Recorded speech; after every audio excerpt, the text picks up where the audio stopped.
रात के करीब 12 बज रहे थे और आसमान में तारे टिमटिमा रहे थे।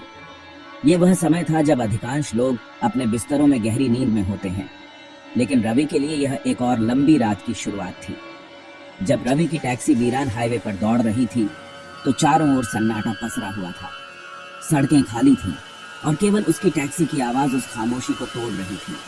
शहर की रोशनी मीलों पीछे छूट चुकी थी और अब वह एक अज्ञात दिशा में बढ़ रहा था।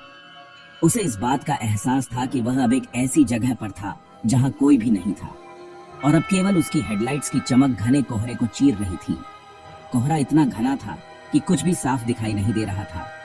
उसने एक लंबी सांस ली, जैसे कि अपने आप को शांत करने की कोशिश कर रहा हो। यह रात बाकी रातों से अलग महसूस हो रही थी और पीछे की खाली सीट को शीशे में देखा। वह अक्सर इस खालीपन को देखता था, लेकिन आज यह खालीपन उसे और भी अधिक डरावना लग रहा था। कोई सवारी नहीं, कोई पैसे नहीं। तभी उसने उसे देखा। एक पल के लिए उसे अपनी आंखों पर विश्वास नहीं हुआ। सफेद साड़ी में एक औरत सड़क के किनारे खड़ी थी, जैसे कि वह किसी का इंतजार कर रही हो। उसकी उपस्थिति ने रवि के दिल की धड़कनें तेज कर दी। उसके लंबे काले बाल आधे चेहरे को ढके हुए थे और उसकी आंखें छिपी हुई थी। यह दृश्य किसी डरावनी फिल्म जैसा लग रहा था। उसने हाथ उठाया, जैसे कि वह रवि को रुकने का इशारा कर रही हो। रवि झिझका, लेकिन उसने गाड़ी रोक दी। रवि झिझका। उसके मन में कई सवाल उठ रहे थे। क्या यह सही निर्णय था? उसने इस सड़क के बारे में कहानियां सुनी थी, लोगों के सवारियों को उठाने की कहानियां जो सवारी के बीच में गायब हो जाती थी। यह सोचकर उसकी रीढ़ की हड्डी में सिहरन दौड़ गई। लेकिन सवारी तो सवारी है। उसने गाड़ी रोक दी। वह जानता था कि उसे पैसे की जरूरत थी और यह मौका नहीं छोड़ सकता था। वह बिना कुछ कहे पीछे की सीट पर बैठ गई। उसकी चुप्पी और भी डरावनी थी। कहाँ जाना है मैडम?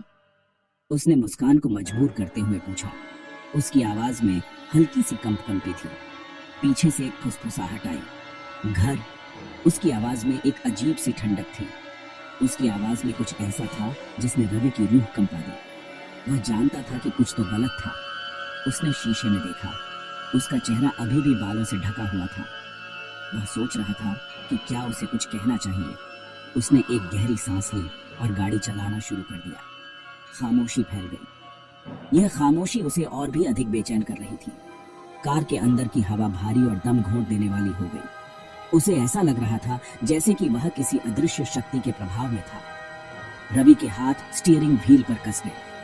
वह जितना हो सके खुद को शांत रखने की कोशिश कर रहा था। तभी एक बदबू ने उसे घेर लिया।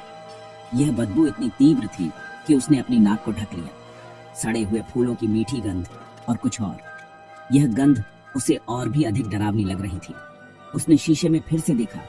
उसकी सांस गले में अटक गई। वह अब उसे घूर रही थी। उसकी आंखें खाली काले गड्ढे थी।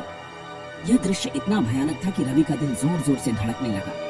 लेकिन उसकी आंखें खाली काले गड्ढे थी। यह दृश्य इतना भयानक था कि रवि का दिल जोर जोर से धड़कने लगा और वह मुस्कुरा रही थी।